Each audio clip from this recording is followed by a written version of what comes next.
Dalam hampir semua film, bahkan dokumenter, secara dusta dipromosikan bahwasanya manusia purba menggunakan bahasa isyarat sebagai cara untuk berkomunikasi dengan sesamanya.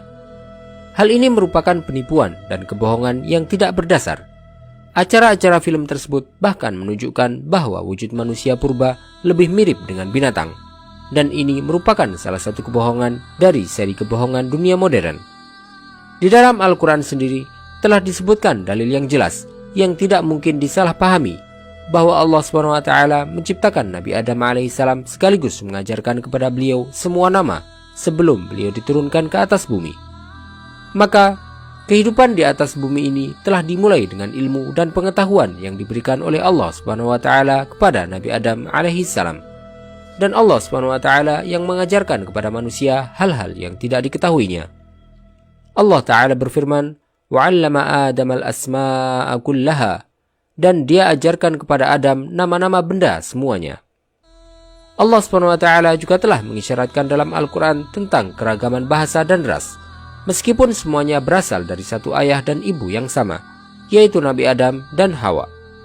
Sebagaimana yang Allah SWT sebutkan dalam firman-Nya, وَمِنْ آيَاتِهِ خَلْقُ السَّمَاوَاتِ وَالْأَرْضِ وَاخْتِلَافُ أَلْسِنَتِكُمْ وَأَلْوَانِكُمْ إِنَّ فِي ذَلِكَ لَآيَاتٍ لِلْعَالِمِينَ. Dan di antara tanda-tanda kebesarannya ialah penciptaan langit dan bumi, perbedaan bahasamu dan warna kulitmu. Sungguh, pada yang demikian itu benar-benar terdapat tanda-tanda bagi orang-orang yang mengetahui. Jadi, kaidah dasar yang bisa dipegang dengan yakin adalah bahwasanya Allah SWT telah mengajarkan bahasa kepada Nabi Adam alaihissalam, yang merupakan naluri yang diciptakan oleh Allah SWT untuk berkomunikasi antar manusia, dan sebagai sarana berkembangnya manusia di atas muka bumi, dan juga sebagai sarana untuk beribadah. Dengan demikian, bagian pertama dari pembahasan ini yang merupakan hal yang paling membingungkan dari pertanyaan tentang bahasa telah kita jawab, yaitu bagaimana munculnya bahasa. Jawaban dari pertanyaan tersebut telah disebutkan dalam Al-Quran dengan pasti. Sehingga kemudian yang tersisa sekarang adalah bagian kedua dari pertanyaan ini, yaitu bagaimana bahasa-bahasa bisa berbeda-beda jika asal mereka adalah satu.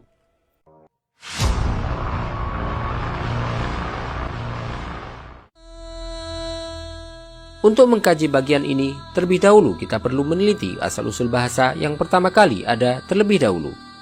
Sebagian kalangan meyakini bahwasanya bahasa Arab merupakan bahasa utama yang digunakan oleh Nabi Adam alaihissalam.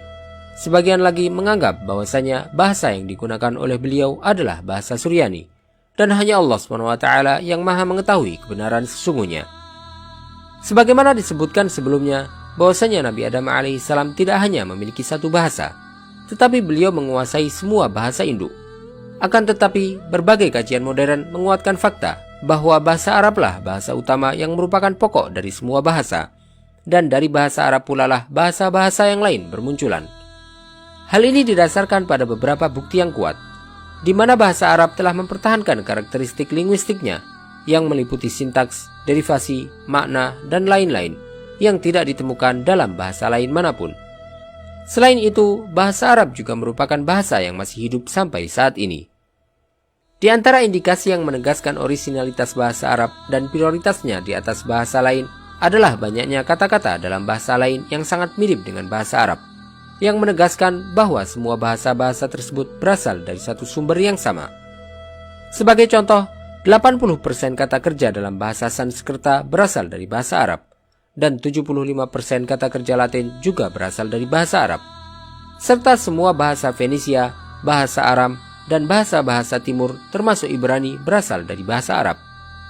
Di antara hal lain yang juga membuktikan bahwa bahasa Arab merupakan bahasa pertama adalah huruf dalam abjad, di mana mayoritas bahasa di dunia mengandung pengucapan fonetik yang mirip dengan huruf Arab, selain huruf dot yang hanya ada dalam bahasa Arab, yang karena hal itu jugalah bahasa Arab disebut sebagai bahasa dot. Tetapi semua urian ini tetap saja merupakan sebatas kajian, sedangkan ilmu yang pasti hanyalah Allah yang mengetahuinya.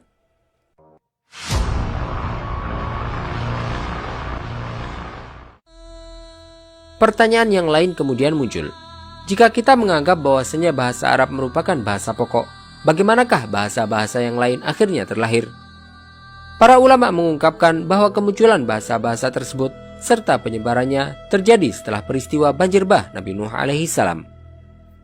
Ketika anak keturunan Sam menempati daerah timur, yang kemudian muncullah rumpun bahasa Semit, yang di dalamnya termasuk bahasa Arab dan Ibrani, serta anak keturunan Ham mendiami wilayah Afrika, yang kemudian muncullah bahasa-bahasa suku di sana, termasuk Nubia dan Barbar.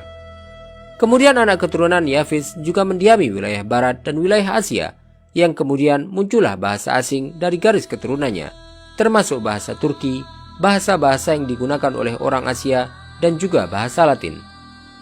Allah SWT berkehendak untuk menjadikan anak keturunan Nabi Nuh alaihi salam melahirkan berbagai bangsa dan suku dengan bahasa, warna kulit, dan ras yang berbeda-beda. Sebagian orang juga meyakini bahwasanya ketika putra Nabi Nuh alaihi salam mewariskan bahasa-bahasa mereka generasi demi generasi, hingga akhirnya tiap ras dan kaum memiliki bahasa yang unik masing-masing. Maka bahasa antar komunitas pun berbeda-beda, dan terbentuklah beberapa bahasa dasar dalam era kedua bumi setelah terjadinya banjir bah. Dalam